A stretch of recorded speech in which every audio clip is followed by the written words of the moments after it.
Good morning. இன்னைக்கு என்ன பார்க்க போறோம் அப்படின்னா class 10 magnetic effect of electric current one shot revision பார்த்தலாம். பிசிக்ஸில் இருக்கிறதுல ஈஸியான சாப்டர்னா இதுதான். நியூமரிக்கல்ஸ்லாம் எதுவும் இருக்காது, வெறும் ஆக்டிவிட்டி பேஸ்டு கான்செப்ட்ஸ் தான் இருக்க போகுது. சரியா? ஸோ இதில் ஃபர்ஸ்ட் மொத்தமாக சில ஆக்டிவிட்டி, கொஞ்சம் ஆக்டிவிட்டி தான் இருக்கும். அந்த ஆக்டிவிட்டியை அண்டர்ஸ்டாண்ட் பண்ணிட்டோம்னாலே முடிஞ்சிடும். இதில் ஃபர்ஸ்ட் என்ன கொடுத்துருக்காங்க அப்படின்னா, இந்த சயின்டிஸ்ட்டை பற்றி சொல்லியிருப்பாங்க, ஹான்ஸ் கிறிஸ்டியன் ஆய்ஸ்டட். இவர் ஒரு லெக்சரர் கொடுக்கும்போது ஒரு அப்சர்வேஷனை ஃபைண்ட் அவுட் பண்ணியிருப்பாரு. அந்த அப்சர்வேஷன் வச்சு ஒரு ரிலேஷனை கண்டுபிடிச்சிருப்பாரு. அதை தான் பார்க்கலாம். இப்போ இந்த ஆக்டிவிட்டி அப்சர்வ் பண்ணுங்க. இங்க ஒரு மேக்னெட்டிக் காம்பஸ் இருக்கு. மேக்னெட்டிக் காம்பஸ் ஒரு சிம்பிளான சர்க்கியூட், ஒரு பேட்டரி இருக்கு. பேட்டரி டிஸ்கனெக்ட்ல இருக்கு. யூஸ்வலா மேக்னெட்டிக் காம்பஸ்ன்றது north to south direction. So இந்த ரெட் கலர் வந்து நார்த்துன்னு அர்த்தம். ஸோ நார்த் டைரக்ஷனை காமிச்சிட்டு இருக்கு. எப்பவுமே ஒரு இந்த மேக்னெட்டிக் காம்பஸ் வந்து நார்த்து சவுத்து தான் காமிக்கும். சரியா? ஸோ நார்த்தை சவுத் காமிச்சிட்டு இருக்கு. இப்போ இந்த சர்க்கியூட்டை நான் கனெக்ட் பண்ணும்போது நான் அதுன்னு பார்க்கலாம். ஸோ இந்த பேட்டரியை நான் கனெக்ட் பண்ணுறேன். கனெக்ட் பண்ணவொடனே இந்த நீடெல்லாம் ஆச்சுன்னு பார்த்தீங்களா? இதை தான் அவர் அப்சர்வ் பண்ணுறாரு. ப்ராக்டிக்கலாக பண்ணும்போது இது மாதிரி தான் ஆகும். அந்த காம்பஸ் நீடலை இனிஷியலாக நார்த் சவுத் டைரக்ஷன் காமிக்கும். இந்த ஒயரை கனெக்ட் பண்ணும்போது கரண்ட் ஃப்ளோ நடக்குது. அந்த கரண்ட் ஃப்ளோ நடக்கிறப்ப இப்போ நார்த் வந்து மேலே காமிக்குது. சரியா? ஸோ இதை அப்சர்வ் பண்ணுறாரு அவர். இப்போ இந்த டைரக்ஷனை நான் டிஸ்கனெக்ட் பண்ணுறேன், பேட்டரியை டிஸ்கனெக்ட் பண்ணிட்டேன் அப்படின்னா அகைன் காம்பஸ் வந்து நார்த் சவுத் தான் காமிக்குது. பார் மேக்னெட்டோட ப்ராப்பர்ட்டி எப்பவுமே it shows north south direction தான். சரி? ஆனால் கரண்ட் ஃப்ளோ நடக்கிறப்ப மட்டும் சம் சேஞ்சஸ் நடக்குது. அதை அப்சர்வ் பண்ணுறாரு. இப்போ பேட்டரியை இந்த சைட் போட்டான், தெரியுதுங்களா? ப்ளஸ் இந்த சைடு வந்திருக்கு. அப்போனா ஆச்சு, இந்த நார்த் வந்து கீழே வந்திருக்கு. ஸோ இதெல்லாம் அவர் அப்சர்வ் பண்ணி பார்க்குறாரு. அவருக்குள்ளேயே ஒரு கொஸ்டின் கேட்டுக்கிறாரு, என்ன நடக்குது இங்கே, ஏதோ சேஞ்சஸ் நடக்குது, என்னவா இருக்கும் அப்படின்ற மாதிரி அவர் அந்த கொஸ்டின்ஸை கேட்க ஆரம்பிக்கிறாரு. ஃபைனலாக தான் அதுக்கான ஆன்சரை அவர் கண்டுபிடிக்கிறாரு. எப்படி கண்டுபிடிக்கிறாருன்னா, என்ன விஷயம் அவருக்கு ஃபைண்ட் அவுட் பண்ணாரு அப்படின்னா, ஒரு கரண்ட் கேரிங் ஒயர்ல கரண்ட் டிராவல் ஆகுது அப்படின்னா அதை சுற்றி ஒரு மேக்னெட்டிக் ஃபீல்ட் லைன்ஸ் ப்ரொடியூஸ் ஆகுது அப்படின்ற விஷயத்த கண்டுபிடிக்கிறாரு. இந்த மேக்னெட்டிக் ஃபீல்டால தான் அந்த காம்பஸ்னா ஆகுது, டிஃப்ளெக்ட் ஆகுதுன்றத ஃபைண்ட் அவுட் பண்றாரு. ஸோ இதுதான் வந்து ஆய்ஸ்டடோட அப்சர்வேஷன் சிம்பிளா, ஒரு ஒயர்ல கரண்ட் ஃப்ளோ நடக்குது. கரண்ட் ஃப்ளோ நடக்கிறப்ப அதை சுற்றி ஒரு மேக்னெட்டிக் ஃபீல்ட் ப்ரொடியூஸ் ஆகுது. அந்த மேக்னெட்டிக் ஃபீல்டால தான் அந்த காம்பஸ் நீடல் வந்து டிஃப்ளெக்ட் ஆகுது அப்படின்ற விஷயத்த ஆய்ஸ்டட் கிளியரா ஃபைண்ட் அவுட் பண்றாரு. சரியா? ஸோ அதுலேயே இன்னொன்னும் பார்த்துருப்போம், டைரக்ஷன் ஆஃப் கரண்ட்டை ரிவர்ஸ் பண்ணும்போது காம்பஸும் மாற்றி டிஃப்ளெக்ட் ஆச்சு. அதையும் அப்சர்வ் பண்ணியிருப்பாரு. அந்த direction of current is reversed, the magnetic polarity also reversed அப்படின்ற விஷயத்த சொல்லியிருப்பாரு. சரியா? ஸோ நெக்ஸ்ட், ஸோ ஃபர்ஸ்ட் ஆக்டிவிட்டியில் அந்த ஸ்டிமுலேஷன் பார்த்தீங்களா? அது கிளியராக தெரிஞ்சுக்கிட்டிங்கன்னா போதும். ஸோ ஒயரில் கரண்ட் போச்சுன்னா அதை சுற்றி மேக்னெட்டிக் ஃபீல்டு வரும். அந்த மேக்னெட்டிக் ஃபீல்டால தான் அந்த காம்பஸ் நீடல் டிஃப்ளெக்ட் ஆச்சுன்ற விஷயத்த தெரிஞ்சுக்கிறீங்க. Next, magnetic field and field lines. Field lines அப்படின்னா நான் அதுன்னு தெரிஞ்சுக்கணும். பார் மேக்னெட் யூஸ்வலாக பார்த்துருப்போம், இது மாதிரி தான் இருக்கும், நார்த்து சவுத்துன்னு அப்படி இருக்கும். ஃபீல்ட் லைன்ஸ் அப்படின்னா, இப்போ என்கிட்ட ஒரு மேக்னெட் இருக்குன்னு வச்சுக்கோங்க. சரியா? நார்த்து சவுத்துன்னு இப்படி இருக்குன்னு வச்சுக்கோ. மேக்னெட்டோட பேசிக் ப்ராப்பர்ட்டிஸ்னா பண்ணோம், it attract and repel. Like poles ஆகும். நார்த் வந்து ரிப்பல் ஆகும். அதுவே நார்த்து சவுத் வச்சா அட்ராக்ட் ஆகும். So like poles repel. அதே மாதிரி சவுத் வச்சாலுமே ரிப்பல் தான் ஆகும். சரியா? சவுத்து நார்த் வச்சாலுமே அது அட்ராக்ட் ஆகும். So like poles repel, unlike poles attract. அதே மாதிரி அயன் பார்ட்டிகல்ஸ் எல்லாம் இருந்துச்சுன்னா மேக்னெட் அட்ராக்ட் பண்ணும். ஸோ என்கிட்ட ஒரு மேக்னெட் இருக்கு, ஒரு அயன் பீஸை நான் இங்கே வச்சேன்னா என்ன பண்ணும், அட்ராக்ட் பண்ணிக்கும். அதுவே இந்த அயன் பீஸை ரொம்ப தூரத்தில் எங்கேயோ வைக்கிறேன், அப்போனா அவன் அட்ராக்ஷன் பண்ணுவானா? பண்ணாது. சரியா?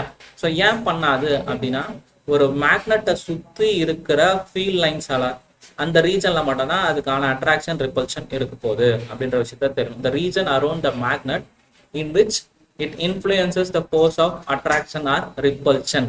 அதை எப்படி ரெப்ரசென்ட் பண்ணியிருப்பாங்கன்னா ஃபீல்ட் லைன்ஸ் மூலமாக ரெப்ரசென்ட் பண்ணியிருப்பாங்க. ஸோ அதை கிளியராக தெரிஞ்சு வச்சுக்கணும். அந்த ரீஜனில் இருக்கிறது மட்டும்தான் என்ன பண்ணும், அட்ராக்ட் பண்ணும். சரியா?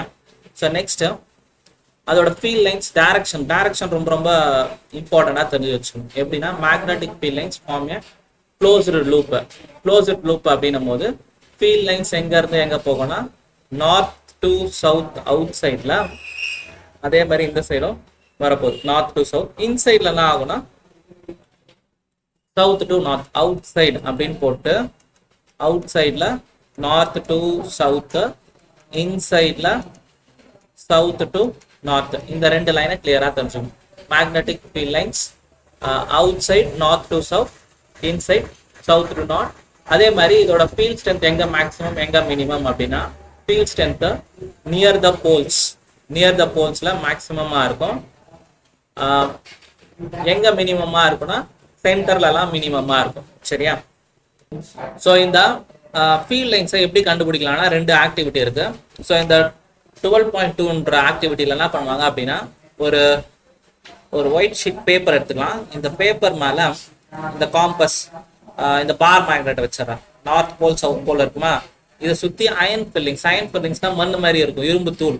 சரியா? அதை ஃபுல்லா அப்படியே பேப்பர் ஃபுல்லா ஸ்ப்ரெட் பண்ணி வச்சுட்டு டேப்னா ஜஸ்ட் அந்த பேப்பரை லைட்டா ஷேக் பண்ணோம்னா இந்த ஷேப்ல ஆட்டோமேட்டிக்கா லைன் ஆகும். இது பாருங்க, கிளியரா பாருங்க, இந்த இடத்துல லைன்ஸ் டென்சரா இருக்கா. ஸோ நான் சொன்னேன்னா field strength will be maximum at poles. அதே மாதிரி இதோட ஷேப் பாருங்க, இது மாதிரி இருக்கு. அதோட டைரக்ஷன் சொன்னால நார்த்ல இருந்து சவுத் போகும், இங்கெல்லாம் இது மாதிரி போகுது. சரியா? இந்த ஒரு சிம்பிளான ஆக்டிவிட்டி இன்னொரு முறை சொல்ற பாருங்க. ஒரு ஒயிட் பேப்பர்ல பார் மேக்னெட்டை வச்சு அதை சுத்தி அயன் பார்ட்டிகல்ஸ் போட்டு ஜஸ்ட் டேப் பண்ணாலே போதும். It aligns in the shape of magnetic field direction. Next வேற எப்படி கண்டுபிடிக்கலாம் அப்படின்னாலும் இந்த ஆக்டிவிட்டி மேக்னெட்டிக் காம்பஸை வச்சு கண்டுபிடிக்கலாம். அது எப்படின்ட்டு நான் காட்டுறேன் இப்போ ஸ்டிமுலேஷன் மூலமா. இப்போ இந்த ஸ்டிமுலேஷன் பாருங்க, ஒரு பார் மேக்னெட் வச்சிருக்கேன். நான் பார் மேக்னெட்டை மூவ் பண்ண அதோட ஃபீல்டு டைரக்ஷன் மாறதை அப்சர்வ் பண்ணுவீங்க. கரெக்டா? ஸோ இப்போ நான் இதை ஃபிக்ஸ் பண்ணிடுறேன். நார்த்து, இது சவுத்து, இதுதான் வந்து காம்பஸ் நிடல். ரெட்டா இருக்கிறது வந்து நார்த் போலா இருக்கும். சரியா? ஸோ இப்போ நான் இதை ஒரு பாயிண்ட்ல வைக்கிறேன். வைக்கும் போது அதோட டைரக்ஷனை நான் ட்ரேஸ் பண்ணிட்டே வரப்போறேன். இப்போ இங்க வைக்கும் போது இது வந்து நார்த் போல் இந்த சைட்ல இருக்கு. சரியா? நார்த் போல் இப்படி இருக்கு, நார்த்துக்கு ஆரோ மார்க் போட்டுக்கிறேன். இப்போ அதே மாதிரி ஒரு டைரக்ஷன்ல வைக்கிறேன். ஸோ இங்க வைக்கிறேன். இங்க வைக்கும் போது அதோட ஃபீல்ட் டைரக்ஷன் இது மாதிரி இருக்கு. சரியா? ஸோ நெக்ஸ்ட் இந்த காம்பஸை அப்படியே ஒரு பிளேஸ்ல நான் பிளேஸ் பண்ணும் போதும் அதோட டைரக்ஷனை ட்ரேஸ் பண்ணிட்டே வாங்க. இங்க வைக்கிறேன் அப்படின்னும் போது இப்படி மாறுது. சரியா? அங்க இருக்கிற டைரக்ஷன்ல தான் காமிக்குது. இங்க ஏற்கனவே போட்டிருக்காங்களா, அதுபடி மாறிட்டே வருது. ஸோ இங்க வைக்கும் போது நான் அதுன்னு பாருங்க, அப்படியே ஃபுல்லா ஹரிசாண்டலா ஆயிடுச்சு இந்த டைரக்ஷன்ல. இப்ப நான் ஆகும் அப்படியே திரும்பிட்டு வருது. கரெக்டா? ஸோ இந்த சைடு இப்படி வருது. இங்க வைக்கும் போது பாருங்க, அப்படியே அதோட டைரக்ஷன் வந்து சுத்தி வந்துட்டு இருக்கா. இப்ப இங்க வைக்கலாம். இங்க வைக்கும் போதும் இந்த டைரக்ஷன்ல வருது. சவுத் போல்ல வைக்கும் போது என்ன ஆகும் பாருங்க, சவுத் போல்ல வைக்கும் போது ஃபுல்லா இந்த சைடு அப்படியே திரும்பிடுதா. ஸோ இந்த லைன்ஸ் எல்லாம் அப்படியே நம்ம ஒரு ஆர்க்கா போட்டோம்னா இங்க இருக்கு பாருங்க, இது அப்படியே ஒரு ஆர்க்கா போட்டோம்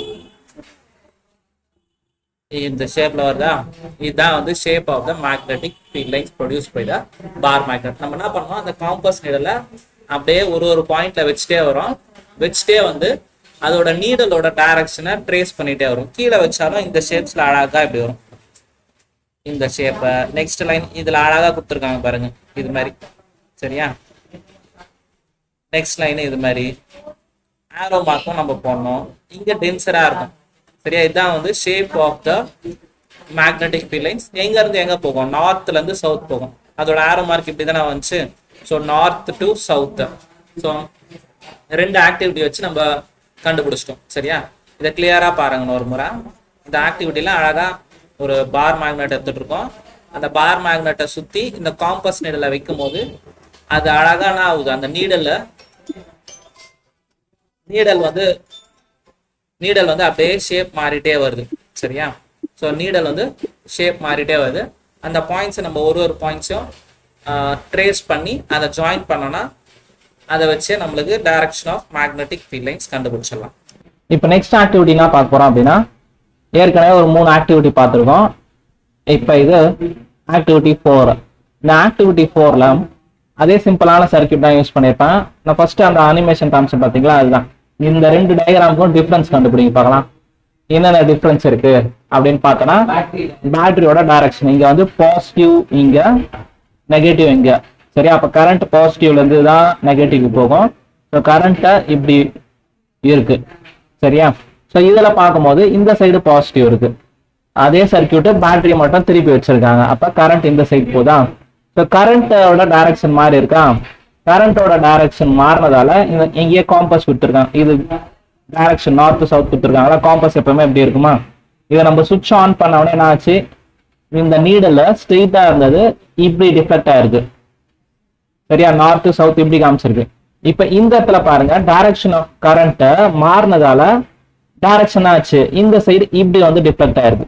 ஸோ இந்த அப்சர்வேஷனை தான் அவர் திங்க் பண்ணி பாக்குறாரு. நான் இதை வச்சு நான் கண்டுபிடிக்கிறாருன்னா, டைரக்ஷன் ஆஃப் கரண்ட்டை நம்ம சேஞ்ச் பண்ணும் போது அந்த காம்பஸோட டிஃப்ளெக்ஷனும் மாறி இருக்கு அப்படின்ற விஷயத்த கண்டுபிடிக்கிறாரு. கரெக்டா? ஸோ ஃபர்ஸ்ட் டைம் கரண்ட் இப்படி வந்துச்சு, அப்போ டிஃப்ளெக்ஷன் இந்த சைட்ல இருந்துச்சு. அதே சர்க்கியூட்ல பேட்டரி திருப்பி வச்சிருக்காங்க, அப்போ டைரக்ஷன் ஆஃப் கரண்ட் ரிவர்ஸ் ஆயிருக்கு, டிஃப்ளெக்ஷனும் ரிவர்ஸ் ஆயிருக்கு. ஸோ இந்த அப்சர்வேஷன் வச்சு அவர் என்ன சொல்றாருன்னா, when the direction of current is reversed, the magnetic polarity also get reversed அப்படின்ற விஷயத்த கண்டுபிடிக்கிறாரு. சரியா? ஸோ அதான் அந்த ஆக்டிவிட்டி. இப்போ நெக்ஸ்ட் ஆக்டிவிட்டியில என்ன பார்க்க போறோம் அப்படின்னா, ஒரு ஸ்ட்ரெயிட் ஒயர் இருக்கு. இந்த ஸ்ட்ரெயிட் ஒயர்ல கரண்ட் போகும்போது அதை சுத்தி மேக்னெட்டிக் ஃபீல்ட் ப்ரொடியூஸ் ஆகுதுன்னு ஆயிஸ்டர் கண்டுபிடிச்சிட்டு இருக்காரு. பார் மேக்னெட்டோட மேக்னெட்டிக் ஃபீல்ட் லைன்ஸ் பார்த்தோம். எப்படி இருந்துச்சுன்னா இந்த ஷேப்ல இருந்துச்சு. 2 ஆக்டிவிட்டி மூலமா கண்டுபிடிச்சோம். அயன் ஃபில்லிங்ஸ் ஸ்ப்ரிங்கிள் பண்ணியும் பார்த்தோம், காம்பஸ் நீடல் வச்சும் பார்த்தோம்.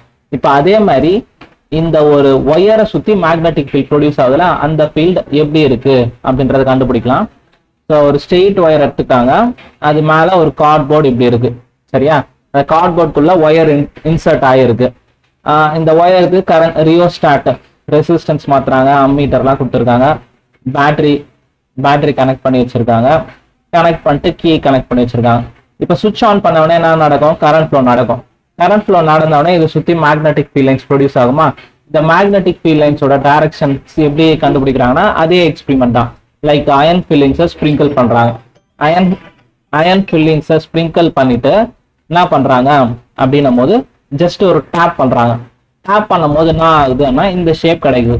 இந்த ஷேப் பேர் என்னது அப்படின்னா கான்சென்ட்ரிக் சர்க்கிள்ஸ். சரியா? ஸோ இந்த ஷேப்போட பேரு கான்சென்ட்ரிக் சர்க்கிள்ஸ். ஸோ இந்த ஆக்டிவிட்டியும் சிமிலர் தான். எப்படின்னா அந்த ஸ்ட்ரெயிட் ஒயர்ல அயன் ஃபில்லிங் ஸ்ப்ரிங்கிள் பண்ணி வச்சிருக்காங்க. ஸ்ப்ரிங்கிள் பண்ணும் போது என்ன ஆச்சு அப்படின்னா கான்சென்ட்ரிக் சர்க்கிள்ஸ். ஸோ இதுவும் 2 முறை இதுல வந்து என்ன பண்ணிருப்பாங்க, காம்பஸ் நீடல அப்படியே டிஃப்ரெண்ட் பாயிண்ட்ஸ்ல வச்சு ட்ரேஸ் பண்ணிருப்பாங்க. இங்க வந்து அயன் ஃபில்லிங்ஸ் வச்சு ட்ரேஸ் பண்ணிருப்பாங்க. சரியா? கிளியரா பாத்துங்க. Next right hand thumb rule. Right hand thumb ரூலை கிளியரா அப்சர்வ் பண்ணிக்கணும். இந்த ரைட் ஹேண்ட் தம் ரூல் அப்படின்னா ஃபர்ஸ்ட் பாயிண்ட் என்ன சொல்லணும் அப்படின்னா, it is used to find the direction of magnetic field. Right hand thumb ரூல்ல எப்படி அப்ளை பண்றதுன்னு தெரிஞ்சுக்கலாம். ஸோ தம்ப வந்து என்ன பண்ணணும் அப்படின்னா டைரக்ஷன் ஆஃப் கரண்ட். சரியா? டைரக்ஷன் ஆஃப் கரண்ட் எந்த சைடு போதோ அந்த சைட தம்ப வச்சுக்கணும். அப்ப அந்த கர்வ்டு ஃபிங்கர்ஸ் இருக்கு பாத்தீங்களா, இந்த fingers curved fingers shows the direction of magnetic field. சரியா? இதை கிளியரா அப்சர்வ் பண்ணிக்கணும். இப்ப இதுல வந்து என்ன பண்ணிருக்கு, கரண்ட் இந்த ஒயர்ல கரண்ட் டவுன்வர்ட்ஸ் போகுது. அப்ப தம்ப டவுன்வர்ட்ஸ் வச்சோன்னா ஃபிங்கர்ஸ் இந்த சைட் சுத்துதா, அப்ப இதுதான் வந்து direction of magnetic field. Suppose அதே ஒயர்ல கரண்ட் அப்வர்ட்ல போச்சு அப்படின்னா தம்ப மேல வைப்போம். அப்ப இந்த காயில்ல மேக்னெட்டிக் ஃபீல்டு இந்த சைட்ல இருந்து வரப்போகுது. சரியா? ஸோ இதை கிளியரா கற்றுக்கணும். சரியா? ரைட் ஹேண்ட் தம் ரூல்னா 2 பாயிண்ட் கிளியரா தெரிஞ்சுக்கணும். First point, it is use to find the direction of magnetic field அப்படின்னு சொல்லிட்டு place your thumb in the direction of current and the curved finger shows the direction of magnetic field. சரியா? Simple wordings எல்லாம் முடிச்சணும். எதுக்கு use பண்றோம் அப்படின்னா magnetic field டைரக்ஷனை கண்டுபிடிக்கிறதுக்கு use பண்றோம். தம்ப வந்து கரண்ட் போற டைரக்ஷன்ல வச்சணும். curved finger shows the direction of magnetic field. சரியா? அவ்வளவுதான் அந்த ரைட் ஹேண்ட் தம் ரூல். இப்ப அதுவே ஒரு சர்க்குலர் காயில் என்ன நடக்கும்னு பாருங்க. ஸ்ட்ரெயிட் ஒயர் பார்த்தோம், அதை சுத்தி கான்சென்ட்ரிக் சர்க்கிள்ஸ் இந்த பிளேன்ல மட்டும் இருக்காது, இது சுத்தி எல்லா இடத்துலயுமே இருக்கும். சரியா? ஒரு சிலிண்ட்ரிக்கல் ஷேப்ல மேக்னெட்டிக் ஃபீல்டு இருக்கும். நம்ம அந்த ஆக்டிவிட்டியில ஒரு பேப்பர் மட்டும் வச்சு பார்த்துருப்போம், அதனால அந்த இடத்துல மட்டும் கான்சென்ட்ரிக் சர்க்கிள் தெரிஞ்சிருக்கும். ஆனா ரியல்ல இந்த ஒயர் சுத்தியே மேக்னெட்டிக் ஃபீல்டு இது மாதிரி எல்லா இடத்துலயுமே கான்சென்ட்ரிக் சர்க்கிள்ஸா இருக்கும். சரியா? இப்ப இந்த ஸ்ட்ரெயிட் ஒயர் என்ன பண்ணிருக்காங்க அப்படின்னா பெண்ட் பண்ணிருக்காங்க காயில் ஷேப்ல. அப்பனா எல்லா இடத்துலயுமே சர்க்கிள்ஸ் ஃபார்ம் ஆகுமா? எல்லா இடத்துலயுமே சர்க்கிள்ஸ் ஃபார்ம் ஆகும். அப்ப இந்த சென்டர்ல மட்டும் தான் ஆகும், எல்லா சர்க்கிள்ஸும் வந்து மெர்ஜ் ஆகி அந்த இடத்துல ஒரு ஸ்ட்ரெயிட் லைனா ஃபார்ம் ஆகும். So magnetic field produced by the circular coil at the centre வந்து ஸ்ட்ரெயிட் லைன்ன்ற விஷயத்த கிளியரா தெரிஞ்சுக்கணும். சரியா? ஸோ இங்க பாருங்க, இங்கேயும் ஒரு கான்சென்ட்ரிக் சர்க்கிள்ஸ், இங்கேயும் கான்சென்ட்ரிக் சர்க்கிள்ஸா. அப்ப அந்த சர்க்கிள்ஸோட ரேடியஸ் இன்க்ரீஸ் ஆகிட்டே போவோம். அப்ப சென்டர்ல வந்து ஸ்ட்ரெயிட் லைனா வரும். ஓகேவா? ஸோ இந்த கொஸ்டின்ஸும் கேட்டிருக்காங்க எக்ஸாம்ல. என்ன கேட்டிருப்பாங்கன்னா அந்த ஆக்டிவிட்டி பேஸ் பண்ணி கேட்டிருப்பாங்க. இந்த இடத்துல கார்ட்போர்டு இருக்கு, கான்சென்ட்ரிக் சர்க்கிள்ஸ் ப்ரொடியூஸ் ஆகும். இந்த காம்பஸ் பக்கத்துல வைக்கும் போது டிஃப்ளெக்ஷன் எப்படி இருக்கும், காம்பஸ் தூரம் வைக்கும் போது டிஃப்ளெக்ஷன் எப்படி இருக்குன்னு கேட்பாங்க. அப்ப ஆன்சர் என்னவா இருக்கும் யோசிச்சு பாருங்க. சிம்பிளான ஆன்சர் தான். நம்ம மேக்னெட்டை வச்சு பிளே பண்ணியிருந்தோம்னா தெரியும். இப்ப ரெண்டு மேக்னெட் பக்கத்துல வச்சுன்னா அதோட ஃபோர்ஸ் ஆஃப் அட்ராக்ஷன் ரிப்பல்ஷன் வந்து அதிகமா இருக்கும். அதே டிஸ்டன்ஸ் தூரமா போயிடுச்சுன்னா ஃபோர்ஸ் கம்மியாயிடும். அதே லாஜிக் தான் இங்க. Magnetic field strength inversely proportional to the distance. சரியா? ஸோ இது ஆக்சுவலா எப்படி போடும்? B is inversely proportional to the distance, இப்படிதான் போடும். அப்ப நியர் பாயிண்ட்ல டிஸ்டன்ஸ் கம்மி, ஸ்ட்ரென்த் அதிகமா இருக்கும். தூரம் போக போக ஸ்ட்ரென்த் கம்மி, அதோட டிஃப்ளெக்ஷன் கம்மி ஆயிட்டே வரும். சரியா? அந்த விஷயத்தெல்லாம் கிளியரா தெரிஞ்சுங்க.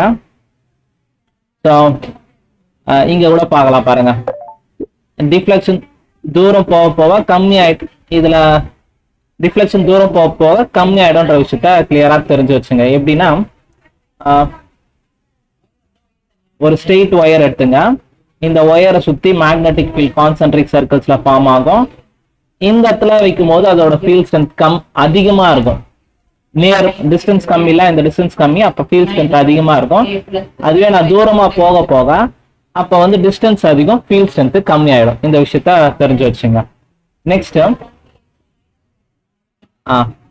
இப்ப இந்த 12.6 ஆக்டிவிட்டி அதேதான் என்ன பண்ணிருக்காங்கன்னா இந்த கார்ட்போர்ட்ல ஒரு சர்க்குலர் காயில் பிளேஸ் பண்ணிருக்காங்க. எப்படி பிளேஸ் பண்ணிருக்காங்க? ஸ்ட்ரெயிட் ஒயரை இப்படி சிம்பிளா பிளேஸ் பண்ணிட்டாங்க.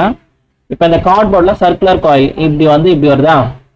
இதை சுத்தியே அயன் ஃபில்லிங்ஸ் போட்டு வச்சிருக்காங்க. போடும்போது என்ன ஆகும்? இங்க ஒரு கான்சென்ட்ரிக் சர்க்கிள்ஸ் ஃபார்ம் ஆகும், அதே மாதிரி இங்க ஒரு கான்சென்ட்ரிக் சர்க்கிள்ஸ் ஃபார்ம் ஆகும். சென்டர்ல ஸ்ட்ரெயிட் லைனா கிடைக்கும். ஓகேவா? ஸோ அதுதான் இங்க கொடுத்துருப்பாங்க, சென்டர்ல ஸ்ட்ரெயிட் லைனா கிடைக்கும். Next solenoid. சொலினாய்டுனா நம்மளே கூட பண்ணலாம். எப்படின்னா ஒரு சிலிண்ட்ரிக்கல் ஷேப்பை எடுத்துட்டு ஒரு நார்மல் ஒயர் எடுத்துட்டு இதுல ராப் பண்ணணும், சுத்தணும். அப்படியே சுத்திட்டு இது மாதிரி எடுத்தோம்னா இதுதான் வந்து சொலினாய்டுன்னு சொல்லுவாங்க. Coil of many circular turns insulated copper wire wrapped closely in the shape of cylindrical is called solenoid. சரியா? ஸோ இதோட டயாமீட்டர் குட்டியா இருக்கணும், லென்த் ஆஃப் த சிலிண்டர் வந்து பெருசா இருக்கும். சரியா? இது பேர் தான் வந்து சொலினாய்ட் காயில். இப்போ இந்த சொலினாய்ட் காயிலோட மேக்னெட்டிக் ஃபீல்டு எப்படி இருக்குன்னு பார்ப்போம். எப்படின்னா இதுக்கு ஒரு பேட்டரி நம்ம கனெக்ட் பண்ணோம் அப்படின்னா, பேட்டரி கீயோட கனெக்ட் பண்ணும்போது இந்த ஒரு காயில் இருந்துச்சுன்னா இதை சுத்தி மேக்னெட்டிக் ஃபீல்டு எப்படி இருந்துச்சுன்னு பார்த்தோம். கரெக்டா? இது கீழே எப்படி இருக்கும், சென்டர்ல ஸ்ட்ரெயிட்டா இருக்கும்னு பார்த்தோம். இப்ப பக்கத்துலயே இன்னொரு காயில், இதே மாதிரி நம்பர் ஆஃப் டர்ன்ஸ் அதிகமா ஆக என்ன பண்ணோம், இந்த இதெல்லாம் அப்படியே மெர்ஜ் ஆகும், ஒன்னோட ஒன்று மெர்ஜ் ஆகி இதெல்லாம் சேர்த்து இப்படி ஒரு ஃபீல்ட் லைன்ஸ் உள்ள சென்டரா கிடைக்கும். இந்த சைடு இது அப்படியே இந்த ஷேப்ல கிடைக்கும். சரியா? இப்ப இதை எப்படி ஞாபகம் வச்சுக்கிறீங்க அப்படின்னா, இதோட டைரக்ஷன் கண்டுபிடிக்கிறதுலாம் லென்ஸ்லான்னு இருக்கும். நம்மளுக்கு 12th ஸ்டாண்டர்ட்ல வரும். லென்ஸ்லாம் யூஸ் பண்ணி அதோட டைரக்ஷன்லாம் கண்டுபிடிப்போம். இப்ப சிம்பிளா என்ன பண்ணுங்க, ஒரு சைடு நார்த் போல், கரண்ட் எந்த சைடு லீவ் ஆகுதோ அந்த சைடு வந்து நார்த் போல் அப்படின்ற மாதிரி இந்த டயக்ராம்ல எடுத்துக்கோ. இந்த சைடு சவுத் போல்னு எடுத்துக்கிறேன். ஆக்சுவலா அதை எப்படி கண்டுபிடிப்போம்னா லென்ஸ்லாம் யூஸ் பண்ணி கண்டுபிடிப்போம். அந்த 12th ஸ்டாண்டர்ட்ல அங்கதான் வரும். இப்ப இது நார்த் போல் அப்படின்னு சொல்லிட்டேன்னா, அப்ப இதோட ஃபீல்ட் லைன்ஸ் எல்லாம் எப்படி இருக்குன்னு பாருங்க. இந்த ஃபீல்ட் லைன்ஸ்லாம் இந்த ஷேப்ல வரும். இது நார்த் போல் சொன்னதால இந்த ஷேப் இப்படி வரப்போது, கீழேயும் ஃபார்ம் ஆகும் அதே மாதிரி. சென்டரா நிறைய லைன்ஸ் இருக்கும் அப்படியே இந்த ஃபீல்ட் லைன்ஸ். இப்ப இந்த ஃபீல்ட் லைன்ஸ் எதுக்கு சிமிலரா இருக்குன்னு செக் பண்ணுங்க பார்க்கலாம். ஏற்கனவே இது மாதிரி ஒரு ஃபீல்ட் லைன்ஸ் பார்த்துருக்கோம். எங்க பார்த்துருக்கோம்? Bar magnet. சரியா? அந்த கொஸ்டின் கேட்பாங்க, சொலினாய்ட் பார் மேக்னெட் வந்து எதுக்கு சிமிலரா இருக்கு அப்படின்னா பார் மேக்னெட்டுக்கு சிமிலரா இருக்கு அப்படின்றத சொல்லுவேன். அங்க என்ன சொல்லியிருப்பேன், மேக்னெட்டிக் ஃபீல்ட் ஸ்ட்ரென்த் எங்க மேக்ஸிமமா இருக்கும் அப்படின்னா போல்ஸ்ல மேக்ஸிமமா இருக்கும்னு சொல்லியிருப்பேன். இங்க வந்து சென்டர் ஆஃப் த காயில், இந்த இடத்துல எல்லா ஃபீல்ட் லைன்ஸும் உள்ள பாஸ் ஆகி போகும். அப்ப இந்த இடத்துல அதோட ஃபீல்ட் ஸ்ட்ரென்த் அதிகமா இருக்கும். இதுல நேச்சுரல் மேக்னெட், ஆர்டிஃபிஷியல் மேக்னெட்லாம் இருக்கு. நேச்சுரல் மேக்னெட்லாம் எர்த்ல இருந்து எடுக்கும் போது நேச்சுரல் மேக்னெட்டிக் ப்ராப்பர்ட்டி இருக்கும். ஆர்டிஃபிஷியல் மேக்னெட்ஸ் எல்லாம் எப்படி மேக் பண்ணுவாங்க அப்படின்னா, ஒரு காயில் நார்மல் அயன் பீஸ் எடுத்து இந்த பிளேஸ்ல வச்சிருவாங்க. சொலினாய்ட் காயில் கேப் இருக்குல்ல, அந்த கேப்ல உள்ள வச்சுட்டு இந்த மேக்னெட்டிக் ஃபீல்ட் லைன்ஸ் ஆன் பண்ணுவாங்க. கீயை ப்ரெஸ் பண்ணும்போது மேக்னெட்டிக் ஃபீல்ட் லைன்ஸ் எல்லாமே இங்க இருக்கிற மெட்டீரியல்ல பாஸ் ஆகி போகுமா. அப்ப என்ன ஆகும், இந்த நார்மல் மெட்டீரியல் வந்து அதுல இருக்கிற டைபோல் மூமெண்ட்லாம் அலைன் ஆயிட்டு அந்த சப்ஸ்டன்ஸ் வந்து மேக்னெட்டா மாறிடும். சரியா? ஸோ இது மாதிரி தான் ஆர்டிஃபிஷியல் மேக்னெட்ஸ் எல்லாம் ரெடி பண்ணுவாங்க. நெக்ஸ்ட் இந்த ஆக்டிவிட்டியை எப்படி அப்சர்வ் பண்ணலாம்னு பாருங்க. இப்ப இந்த ஆக்டிவிட்டியில என்ன அப்சர்வ் பண்றோம் அப்படின்னா, இதுல ஃபர்ஸ்ட் கன்ஸ்ட்ரக்ஷன் பார்ப்போம். என்னென்ன இருக்கு அப்படின்னா, இது ஒரு பெண்டுலம் ஸ்டாண்டு. இதுல ஒரு அயன் பீஸ், அயன் மெட்டீரியல் அதுல வந்து காயில் மாதிரி ராப் பண்ணி வச்சிருக்காங்க இங்க. சரியா? ஸோ இது ஒரு பார்ட். இந்த காயில் என்ன பண்ணிருக்காங்க பாருங்க, பேட்டரி கீயோட கனெக்ட் பண்ணி வச்சிருக்காங்க. ஓகேவா? நெக்ஸ்ட் ஒரு ஹார்ஷூ மேக்னெட் எடுத்திருக்காங்க. இதை என்ன அப்சர்வ் பண்ண போறோம் அப்படின்னா, இந்த கீயை நான் ப்ரெஸ் பண்ண உடனே என்ன நடக்கும், கரண்ட் பாஸ் ஆகும். கரண்ட் பாஸ் ஆன உடனே கரண்ட் பாஸ் ஆச்சு அப்படின்னா அதை சுத்தி ஒரு மேக்னெட்டிக் ஃபீல்ட் ப்ரொடியூஸ் ஆகும். கரெக்டா? இதை சுத்தி மேக்னெட்டிக் ஃபீல்ட் லைன்ஸ் ப்ரொடியூஸ் ஆகும். நான் சுவிட்ச் ஆஃப் பண்ணிட்டேன்னா கரண்ட் போகாது, கரண்ட் போகலைன்னா மேக்னெட்டிக் ஃபீல்ட் லைன் ஃபார்ம் ஆகாது. இது வந்து ஒரு எலக்ட்ரோ மேக்னெட் மாதிரி பிஹேவ் பண்ணும்போது. கரெக்டா? கீ ப்ரெஸ் பண்ணனா கரண்ட் பாஸ் ஆகும். கரண்ட் பாஸ் ஆச்சுன்னா அதை சுத்தி மேக்னெட்டிக் ஃபீல்ட் ப்ரொடியூஸ் ஆகும். இப்போ நான் என்ன பண்றேன், 100 மேக்னெட்டை, ஹார்ஷூ மேக்னெட்டை கிட்ட எடுத்துட்டு போயிட்டு வைக்கிறேன். இப்போ இது ஒரு மேக்னெட், இதுவே ஒரு மேக்னெட். அப்ப இந்த ரெண்டு மேக்னெட் என்ன ஆகும், ஒன்னு அட்ராக்ட் ஆகலாம், இல்ல ரிப்பல் ஆகலாம். கரெக்டா? அதுதான் நடக்கும்.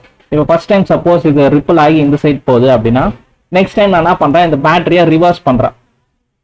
ரிவர்ஸ் பண்ணும்போது நெக்ஸ்ட் டைம் என்ன ஆகும்னா அட்ராக்ஷன் நடக்கும். ஏன்னா முன்னாடி பார்த்துருக்கோம், அந்த டைரக்ஷன் ஆஃப் கரண்ட் ரிவர்ஸ் பண்ணா அது மேக்னெட்டிக் போலாரிட்டி மாறும் அப்படின்றத பார்த்துருக்கோம். சரியா?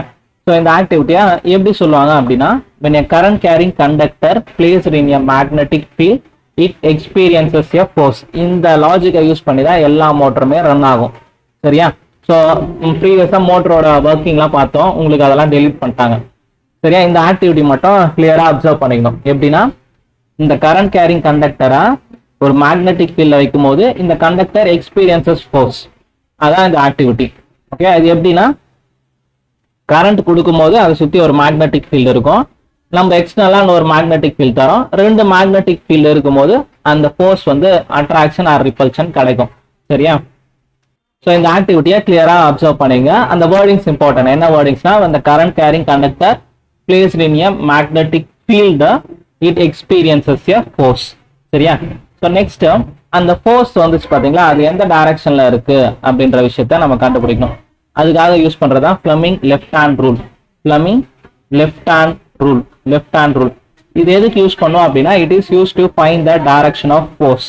சரியா? It is use to find the direction of force. இதுல 3 ஃபிங்கர் யூஸ் பண்ணும். சரியா? நீங்க இப்படி ஞாபகம் வச்சுங்க, இது தம் ஃபிங்கர், இது 4 ஃபிங்கர், இது மிடில் ஃபிங்கர். இது மாதிரி ரஃப் ஸ்கெட்ச் போட்டாலே போதும். தம்பு, 4 ஃபிங்கர், அப்புறம் மிடில் ஃபிங்கர். சரியா? தம் ஃபிங்கர் இதை எப்படி ஞாபகம் வச்சுக்கணும் அப்படின்னா, father mother child. Father mother child. Father mother child. சரியா? ஃபாதர் அப்படின்னும் போது எதை ரெப்ரசென்ட் பண்ணோம்னா, F or force, force or motion சொல்லலாம். எம், எம் வந்து மேக்னெட்டிக் ஃபீல்டு. Magnetic field. சைல்டுனா கரண்ட். இதை எப்படி அப்ளை பண்ணோம்னா, நம்ம இந்த 4 ஃபிங்கரை மேக்னெட்டிக் ஃபீல்ட் டைரக்ஷன்ஸ்ல பிளேஸ் பண்ணோம். இப்போ இந்த ஒரு லூப் இருக்குன்னா, இதுல கரண்ட் சப்போஸ் இப்படி வருதுன்னா, கரண்ட் போற டைரக்ஷன்ல மிடில் ஃபிங்கர் வைக்கணும். அப்ப தம் ஃபிங்கர் எந்த சைடு காமிக்குதோ அந்த சைட்ல தான் அந்த காயிலோட ஃபோர்ஸ் எக்ஸ்பீரியன்ஸ் பண்ணும். ஓகேவா? ஸோ இதை எப்படி சொல்லணும் அப்படின்னா, first point Fleming left hand rule எதுக்கு யூஸ் பண்றோன்றத சொல்லிடணும். It is use to identify the direction of force. Next எப்படி சொல்லுவா அப்படின்னா, 4 finger points the direction of magnetic field and middle finger points the direction of current.